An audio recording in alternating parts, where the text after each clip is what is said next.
বাংলাদেশ সরকার প্রায় ৮ লাখ কোটি টাকার একটা বাজেট অ্যানাউন্স করেছে, যেটা আমরা সবাই জানি আগামী অর্থ বছরের জন্য। আজকের এই ভিডিওতে আমরা কথা বলবো এই বাজেটের ভালো দিক কি, খারাপ দিক কি, বাজেটের ভিতরে কোন কোন বিষয় নিয়ে আমাদের সচেতন হওয়া উচিত, কোন কোন বিষয় সম্পর্কে আমাদের জানা উচিত, আমাদের আদৌ ইনকাম ট্যাক্স বাড়বে নাকি, টাকা খরচ বেশি হবে নাকি, কম হবে নাকি। বাজেটের মধ্যে তো অনেক কিছু নিয়ে কথাবার্তা হয়, বাট সবকিছু আমাদের জানার দরকার নেই। এর মধ্যে ইম্পর্টেন্ট যে পার্টগুলো আমাদের অ্যাকচুয়াল জীবনকে এফেক্ট করবে সেই পার্টগুলো নিয়ে আমরা কথা বলবো আজকের এই ভিডিওতে। আচ্ছা, বাজেট কি জিনিস আপনারা সবাই জানেন। আগামী অর্থ বছরের জন্য ক্যালেন্ডার ইয়ার এবং অর্থ বছর কিন্তু আলাদা। ক্যালেন্ডার ইয়ার শুরু হয় হলো জানুয়ারি থেকে ডিসেম্বরে, বাট বাংলাদেশের অর্থ বছর সবসময় হয় জুন থেকে জুলাই। এই অর্থ বছরের জন্য আমাদের এত টাকা ইনকাম করতে হবে দেশ চালানোর জন্য। একটা দেশের চলতে এত টাকা লাগবে, ৮ লাখ কোটি টাকা আগামী অর্থ বছরের জন্য। এবং এই ৮ লাখ কোটি টাকা ইনকামের এই উপায় আমাদের, এটাই যে জিনিসটা করা হয়েছে এটাকে বাজেট বলা হয়। সো বেসিক ৮ লাখ কোটি টাকা আমাদের লাগবে আগামী অর্থ বছরে বাংলাদেশকে চালানোর জন্য। এই ৮ লাখ কোটি টাকার মধ্যে প্রায় ৬ লাখ কোটি টাকার একটু কম, 5.4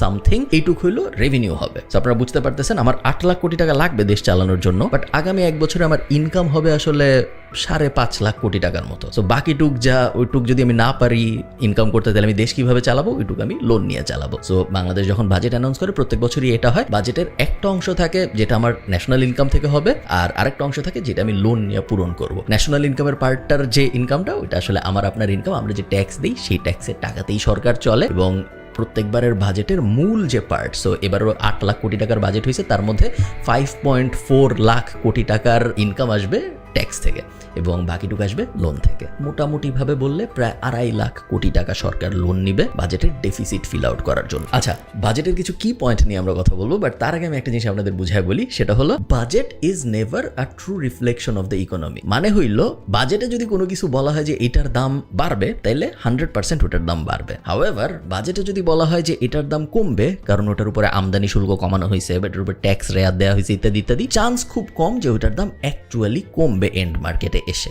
এবং আমাদের জীবনযাপনের জন্য আমরা যা কিছু কিনি প্রত্যেকে তো আমরা জীবন চালানোর জন্য বিভিন্ন জিনিসপত্র কিনি, তাই না, রেগুলারলি। এই জিনিসগুলোর দাম না বাজেট হোক বা না হোক প্রতিনিয়ত বদলাইতে থাকে। আপনি চিন্তা করেন, রোজার মাসে আমরা দেখি বেগুনির দাম বেড়ে যায়, আমরা দেখি বছরের বিভিন্ন সময় গরুর মাংসের দাম বেড়ে যায়, মুরগির মাংসের দাম বেড়ে যায়, সয়াবিন তেলের দাম বেড়ে যায়, রেগুলার যে তেল যেটা গাড়িতে ভরে ওটার দাম বেড়ে যায়। ফর এক্সাম্পল, বছরে তো প্রত্যেক মাসে বাজেট অ্যানাউন্স হয় না। আমরা দেখি জমির দাম বাড়ে, আমরা দেখি বাড়ির দাম বাড়ে, আমরা দেখি জীবনযাত্রার ব্যয় বেড়ে যায়। বছরে তো প্রত্যেক মাসে বাজেট অ্যানাউন্সমেন্ট হয় না, বাট তারপরে এগুলো কেন বাড়ে? তার কারণ আমাদের ইনফ্লেশন ভিত্তিক ইকোনমির অবস্থা এখন এরকম যে বাজেট অ্যানাউন্স হোক বা না হোক, ওইটার সাথে জিনিসপত্রের দাম বাড়ার আসলে তেমন কোনো সম্পর্ক নাই। জিনিসপত্রের দাম যেভাবে বাড়তেছে সেভাবে বাড়তেই থাকবে। উল্টা বাজেটে যেগুলার উপরে আরো এফেক্ট দেওয়া হয়েছে, সো কারণ বাজেটে কোনো একটা কিছুর উপরে আবগারি শুল্ক বসানো হয়েছে, ওইটার দাম আরো এক্সট্রা বাড়বে, এমনিতেও বাড়তেছিল, এক্সট্রা বাড়বে। সো এই কারণে আমি বলতেছি যে বাজেট দেখে যে হ্যাঁ এটার উপরে এখন এত % ট্যাক্স বসানো হয়েছে, এটার দাম মনে হয় বাড়বে। ব্যাপারটা এমন না যে বাজেট না হইলে ওটার দাম বাড়তো না, তাও বাড়তো এবং চান্স আছে ওটার থেকে আরো বেশি বাড়তো। সো বাজেট দেখে অমুক জিনিসের দাম বাড়বে, অমুক জিনিসের দাম কমবে, এইটা নিয়ে চিন্তা করাটা আমার মনে হয় খুব বেশি ফিজিবল না বাংলাদেশের ইকোনমির জন্য।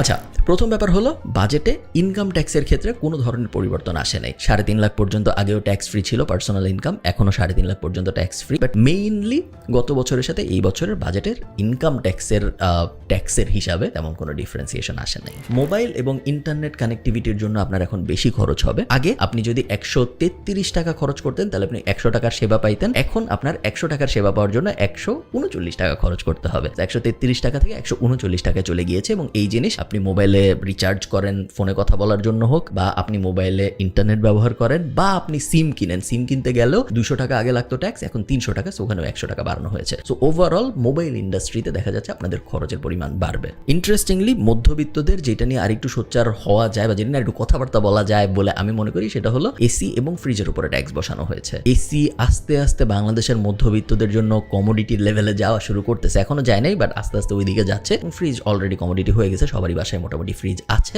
দুইটার ক্ষেত্রে 5% ট্যাক্স বসানো হয়েছে। সো এসি এবং ফ্রিজ দুই ক্ষেত্রেই আপনার সামনে দাম বাড়বে, এই চান্সই অনেক বেশি। আমার ভিডিও যারা দেখেন আপনাদের অনেকেরই কোম্পানি আছে আমি জানি, এবং কোম্পানিদের জন্য একটা মোটামুটি লেভেলের ভালো খবর আছে। সেটা হলো যদি আপনি শেয়ার বাজারে এনলিস্টেড না হন, যদি আপনি পাবলিক কোম্পানি না হন, সেই ক্ষেত্রে আপনার কর্পোরেট ট্যাক্স একটু কমতেছে, 2.5% মতো কমবে, 25% চলে আসবে। বাট এটার একটা ছোট্ট শর্ত আছে। শর্ত হলো 5 লাখ টাকার একক লেনদেন করতে হবে এবং বছরে মিনিমাম 36 লাখ টাকার লেনদেন করতে হবে। এই দুইটা জিনিস যদি আপনি করেন সেই ক্ষেত্রেই আপনার ট্যাক্স 27.5% যদি আমি ভুল না করে থাকি থাকি ওটার থেকে 25% চলে আসবে কর্পোরেট ট্যাক্স। আমি কম্প্যারিজনের জন্য বলতে পারি আয়ারল্যান্ডে আমি এই সেম ট্যাক্সটা দিই 12.5% আমার আইরিশ কোম্পানির জন্য, যেটা বাংলাদেশে এখন 25%, সো অলমোস্ট ডাবল। একটা ভালো ব্যাপার হইলো আপনাদের অনেকেই provident fund, gratuity fund, pension fund এরকম ভবিষ্যতের জন্য যে ইনভেস্টমেন্টগুলো করেন এগুলো আপনাদের অনেকেই হয়তো আপনাদের কোম্পানির থেকে করে। আপনারা যদি সরকারি চাকরি করেন তাহলে তো সরকারি চাকরি থেকে এটাই রাখে, বাট বেশিরভাগ প্রাইভেট কোম্পানিতে আসলে এই ধরনের ফান্ড থাকে। এই সব ফান্ডের ক্ষেত্রে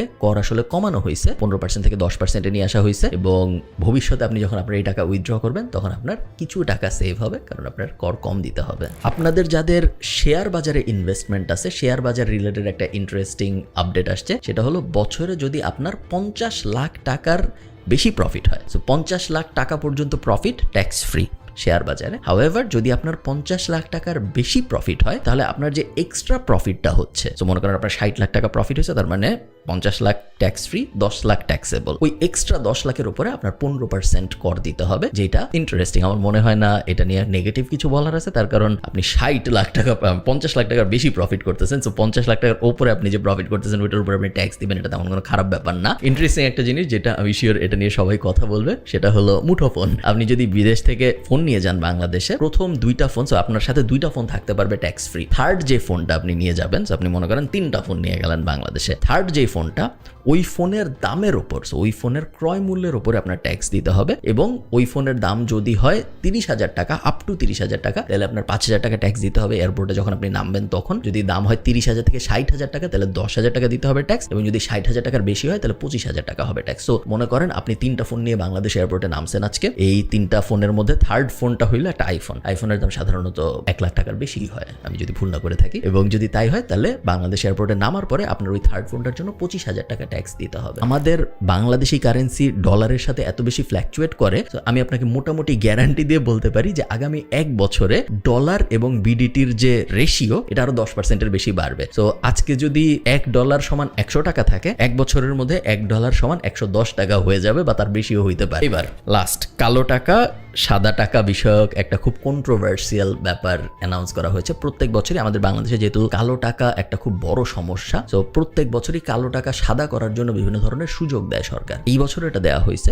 বাট এই বছর যেটা করা হয়েছে সেটা হলো আপনার যদি কালো টাকা থাকে তাহলে আপনি 15% ট্যাক্স দিয়ে ওই কালো টাকা সাদা করে ফেলতে পারবেন, যেটা একটু আনফেয়ার। আসলে আপনি জিনিসটা আমার সাথে অঙ্ক করলেই বুঝতে পারবেন। মনে করেন আমি বাংলাদেশে একটা বিজনেস করি এবং আমার বিজনেসে ট্যাক্স হয় 25% প্লাস, এবং আমার পার্সোনাল ইনকাম ধরেন 10 লাখ টাকা, সো 3.5 লাখ টাকা পর্যন্ত আমার তো ট্যাক্স ফ্রি। এরপরে বাকি যে 6.5 লাখ টাকা আছে ওইটার উপরে আমার ট্যাক্স দিতে হয়। আমি যদি নর্মালি ট্যাক্স দেই, ধরেন কর্পোরেট ট্যাক্স আসবে আমার বিজনেস দিয়ে, আমরা চিন্তা করি মনে করেন আমাদের বিজনেসে 1 লাখ টাকা ইনকাম হয়েছে বছরে। এই 1 লাখ টাকা ইনকামে আমি যদি সব আইন টাইন মেনে চলি বাংলাদেশে, তাহলে আমার 25,000 টাকা দিয়ে দিতে হবে কর।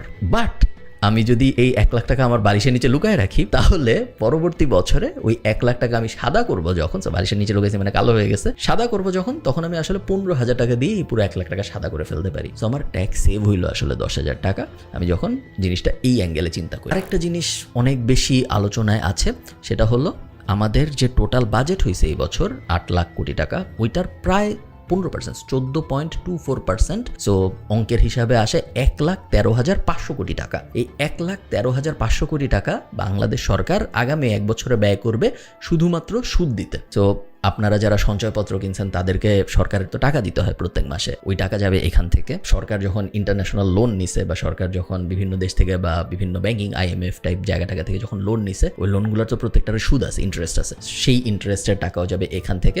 সো টোটাল বাজেটের প্রায় 15% সরকার খরচ করবে লোন পরিশোধ করার ইন্টারেস্ট হিসেবে। আমার মনে হয় আমাদের সবারই সিটিজেন হিসেবে জানা উচিত যে আমাদের টাকা প্লাস আমাদের দেশ প্লাস আমাদের সরকার, আমাদের পুরো টাকাটার ডিস্ট্রিবিউশনটা আসলে কিরকম হচ্ছে। এগুলোই ছিল আমার মনে হয় যেগুলো আমার চোখে লাগছে বাজেটের ইন্টারেস্টিং বিষয়। আমাকে আপনারা কমেন্টে জানাবেন যে আপনাদের কি ইন্টারেস্টিং লেগেছে এই বাজেটের, এবং আমি চেষ্টা করবো কমেন্ট পরে উত্তর দিতে। আমি শিওর অনেক কিছু আমি মিস করে ফেলেছি। আমি যখন বাজেটের ব্রিফ পড়তেছিলাম, মেইনলি আমার চোখ গেছে এমন জিনিসে যেগুলো আমাকে এফেক্ট করে, এবং আমি শিওর আপনাদেরও তাই হবে। আপনাদেরও এমন জিনিসের দিকে চোখ যাবে যেগুলো আপনাদের এফেক্ট করে। যেমন ধরেন গুঁড়া দুধের উপরে শুল্ক সরানো হয়েছে ফর এক্সাম্পল, আমার তেমন কিছু যায় আসে নাই, বাট আমি শিওর অনেকেরই অনেক কিছু যায় আসবে। আমাকে আপনারা কমেন্টে জানাবেন আপনাদের বাজেটের কোন জিনিস ভালো লাগছে এবং আপনাদের বাজেটের কোন জিনিস খারাপ লাগছে। ভালো থাকেন, টাটা।